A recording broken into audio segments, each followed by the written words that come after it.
Kansas Wetlands Education Center today. So, what you doing, Rob? Well, I am looking at my slides on the big screen because I really, sometimes when I put these slide programs together on my little computer and then go out and do a presentation, sometimes they don't work. So I'm just kind of coming over here and running through these. Shorebirds in Kansas? Why the question mark? Good question. Get it?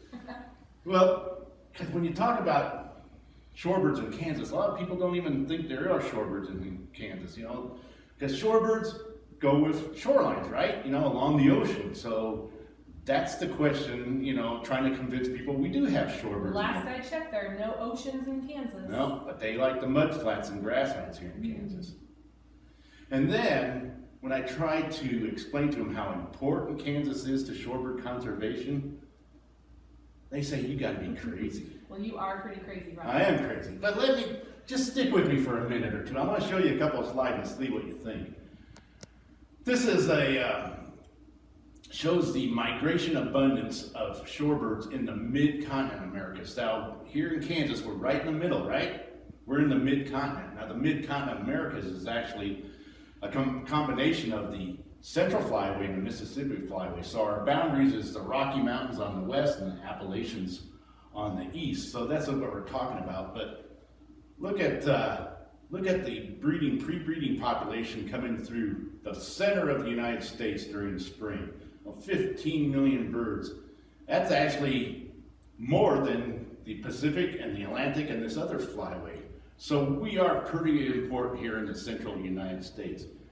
Now you might be asking, why does it go down that post-breeding? Well, there's a bunch of shorebirds that actually come through the United States, right through Kansas in many cases, on their way north, but on their way back south to the South America, they go along the Atlantic Flyway. So the Atlantic Flyway picks up about 2 million during fall migration. Wait, who drew this picture?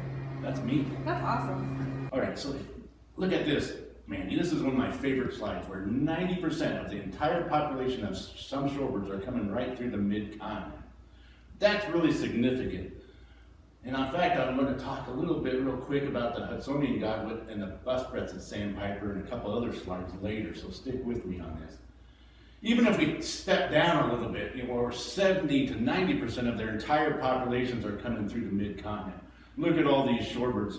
And what's really neat, what's really important about this is that almost all of these species are coming through Cheyenne Bottoms. And although we may not have 90% of American golden plovers, we do get large numbers in the Flint Hills. And we might not get, you know, what you got, 82% of petrel sandpipers, but we do get a significant amount of those coming through. And so here's what I wanted to show you about the buff-breasted sandpiper. You know, we're talking about shorelines, or at least mudflats in Kansas. Well, this is a bird that actually uses grasslands, short grass. And during spring migration, it's coming right through Kansas and almost entirely through the Flint Hills. And good chance that 91% that's coming through the mid-continent is coming right through Kansas. During fall migration, it spreads out a little bit to the point where it will actually, we'll see some here at Cheyenne Bottoms. And this is a species of high conservation concern. Here's another one that I like, is with the Hudsonian godwits, with birds that were, you know, tagged down here off the coast of Chile coming right through Kansas. And then finally, this is an individual one where Jennifer had tagged one down off the coast of Chile again, and look at it, it went in 6 days, non-stop, right to Cheyenne Bottoms, spent a few days here at the bottoms, hopped up to the Dakotas, and then all the way up. So that right there shows how important Cheyenne Bottoms in Kansas is.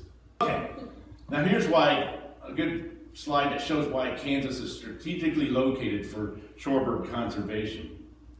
We have Cheyenne Bottoms, which is a site of hemispheric importance by the Western Hemispheric Shorebird Reserve Network.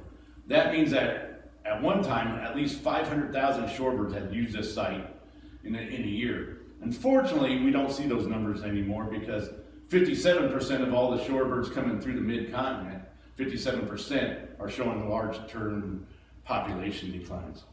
But another great site is the Flint Hills, which is a hemispheric landscape of importance. And we got that designation because we were able to document over 30% of the biogeographical population of a given species, and that was the buff-breasted sandpiper. And then the other site here in Kansas is Quivira. Right now, it's a regional importance, means that they were able to document 20,000 shorebirds annually, but they have higher numbers than that. And I think it probably someday should go up to an international important area. So the question is Kansas important to shorebird conservation? Absolutely. When is the best time to come and see these shorebirds in Kansas? I tell most people that mid-April to mid-May is the best time. In fact, we have a Wings and Wetlands Birding Festival that is always kind of shooting for that last weekend of April because that usually is the peak. When's the next festival? A year from now. I'm gonna let you get back to work, but this is another episode of What You Doing, Rob? Yep.